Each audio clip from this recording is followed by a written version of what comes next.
The Islamic State is defeated, but not destroyed. It lurks in the shadows, waiting for an opportunity to rise again. Syria, scarred by years of conflict, could become the breeding ground for its resurgence. The warning signs are clear. Thousands of ISIS fighters are held in overcrowded prisons, guarded by forces stretched thin. Tens of thousands more, their wives and children, languish in sprawling detention camps. The world seems content to look away. This is a mistake. A grave mistake that will have global consequences. The seeds of a potential comeback are being sown even now. In the desolate landscape of northeastern Syria, prisons and camps bulge with individuals who once pledged allegiance to the black flag of ISIS. They represent a potent mix of disillusionment, anger, and extremist ideology. This is a volatile cocktail, and it is one that could easily explode. The international community, weary from years of fighting ISIS, seems reluctant to acknowledge this looming threat. But the danger is real, and it is growing with each passing day. The time to act is now, before it is too late. The world cannot afford to wait for another wave of terror to wash over it. The consequences of inaction are simply too high. Across northern Syria, a network of prisons holds captive the remnants of ISIS's fighting force. These are not ordinary criminals. They are hardened militants, many of whom remain committed to the group's ideology of violence and terror. The most notorious of these prisons is Al-Sinai.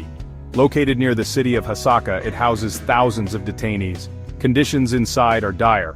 Overcrowding is rampant, sanitation is poor, and violence is a daily occurrence. The guards, often poorly trained and underpaid, struggle to maintain control. Escapes are frequent, further fueling the ranks of ISIS in hiding. The risk of a full-scale prison break looms large. Such an event would have catastrophic consequences, releasing thousands of battle-hardened fighters back into the wild, but the threat extends beyond prison walls. Within these confined spaces, a new generation of jihadists is being indoctrinated. Young boys, some as young as 8 or 9, are exposed to the extremist ideology of their fathers and older cellmates.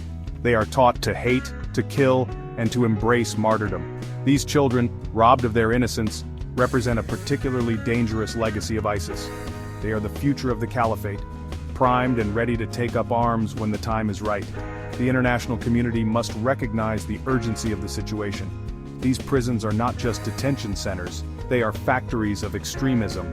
Addressing the deplorable conditions within them is not just a humanitarian imperative, it is a matter of global security.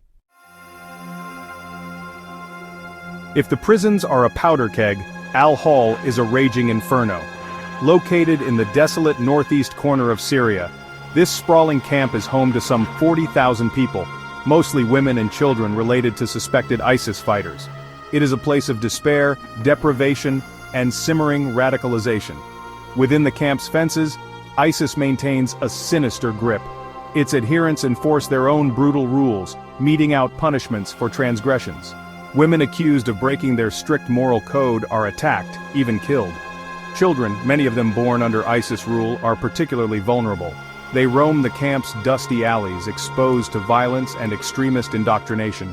They lack access to education, healthcare, and even basic necessities like food and clean water. These children, scarred by war and displacement, are easy prey for ISIS recruiters. Adding to the complexity is the presence of the Annex, a separate section within Al-Hol housing foreign women and children. These individuals, hailing from dozens of countries, are often the most radicalized. Many refuse to renounce ISIS or express any remorse for its crimes. They pose a unique security challenge. Their home countries, wary of public backlash and potential security risks, have been reluctant to repatriate them. Al-Hol is a humanitarian catastrophe and a breeding ground for the next generation of jihadists. The world cannot afford to ignore the plight of its inhabitants, especially the children. The international community must work together to address the dire conditions within the camp, provide rehabilitation and reintegration programs, and find durable solutions for its residents. Failure to do so will have far-reaching consequences. The situation in Syria is a ticking time bomb. The potential for ISIS to regroup and launch a new wave of terror is real and imminent. The international community cannot afford to be complacent. The time for action is now. Foreign governments must take responsibility for their citizens languishing in Syrian prisons and camps. Repatriation, while complex, is the only viable solution. It is essential to disrupt the cycle of radicalization and prevent the emergence of a new generation of terrorists.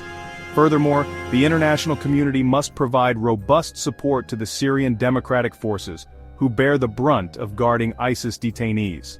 This includes financial assistance, training, and equipment to improve security in prisons and camps, prevent escapes, and counter extremist ideology.